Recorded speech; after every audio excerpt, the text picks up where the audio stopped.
Siapa yang tubuhkan Illuminati? Adam Weishaupt. Di mana? Stuttgart, Jerman, Bavaria. 1 hari bulan Mei 1776 Illuminati ditubuhkan. 1 Mei 1776, dan hari itu kita diberi cuti. Fahamkah kita untuk siapa kita bekerja sekarang?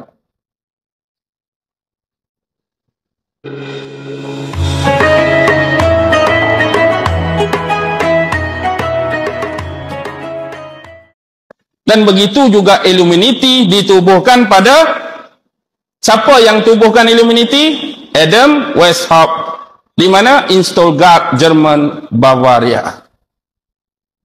1 hari bulan Mei 1776 Illuminati ditubuhkan. 1 Mei 1776, dan hari itu kita diberi cuti. Fahamkah kita untuk siapa kita bekerja sekarang?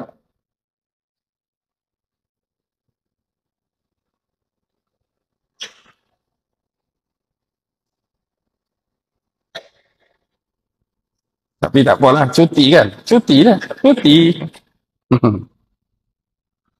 Lepas tu dia bergabung dengan Freemason. Bila bergabung dengan Freemason, memang agenda mereka sama, tapi perancangan dan pelaksanaan berbeza.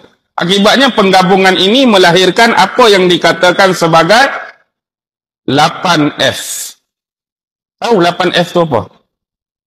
F yang pertama, faith. Kepercayaan dan akidah. Mereka akan kikis ini daripada orang-orang Islam. Kikis akidah. Rosakkan agama Islam. Sebab dia tahu bahawa Nabi Isa akan turun dan bunuh siapa? Bunuh Dajjal. Jadi sebelum Dajjal kena bunuh, dia siap-siap bunuh Nabi Isa. Dia ingat Nabi Isa dah kena bunuh dulu. Sebab dia dah baca Taurat, dia dah baca Injil, hak akan bunuh Dajjal Nabi Isa. Yahudi ni buat perancangan, campur dengan Maharaja Rom zaman Palestin, Byzantine Timur, bunuh Nabi Isa. Oh, dia ingat dia bunuh Nabi Isa tu, Nabi Isa tak turun lah. Tapi dia tahu tu cuma pembohongan, nak tipu. Lalu dia tukarlah akidah orang Kristian masa ni. Daripada 1 Masihi sampai 325 Masihi, akidah Kristian masih lagi tulen, tak ada lagi unsur-unsur anak Tuhan atau Trinity. Selepas persidangan Nisia, konsili Nisia 325 Masihi, baru ditetapkan 4 Injil yang mereka guna pakai hari ini. Injil John, Injil Mark, Injil Luke dan Injil Matthew. Dan hari itu jugalah Maharaja Konstantin mengumumkan akidah baru bagi Kristian selepas persidangan konsili Nisia, Trinity, dan kena menganggap Isa itu anak Tuhan. Kenapa sampai beratus tahun baru bertukar Isa anak Tuhan, sedangkan sebelum ni tak ada masalah? Nampak tak? Dia punya permainan.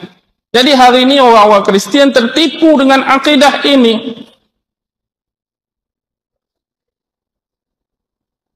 Tapi orang Kristian pun duk tunggu tak Nabi Isa turun. Yahudi KO terus dah. Bagi dia Nabi Isa dah mati. Bagi dia rasa selesa dan selamat. Dajjal sudah tidak akan dibunuh lagi. Sebab Nabi Isa tak nak turun dah. Nabi Isa mati.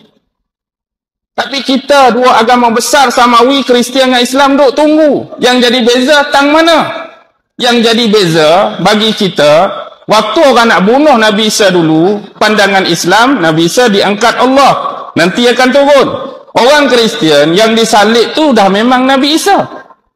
Tapi dia meninggal 3 hari. Kemudian Allah hidupkan balik, bertemu pertemuan terakhir dengan sahabat dia, kemudian Allah angkat. Angkat sama angkat. Tapi kita angkat terus, rupakan hati orang lain. Kristian hatu pun dia, hak mati pun dia, hak bangkit balik 3 hari pun dia, hak naik pun dia, hak turun pun dia. Tu saja beza.